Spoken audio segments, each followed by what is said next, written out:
Yes, your father.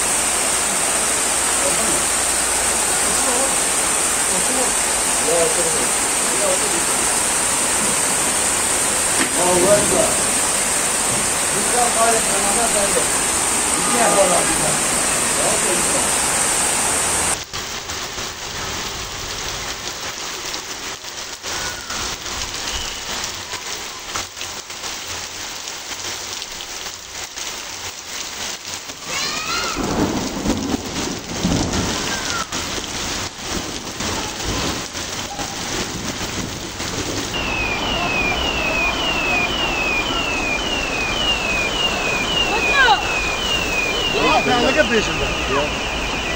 Az da öyleydi ha.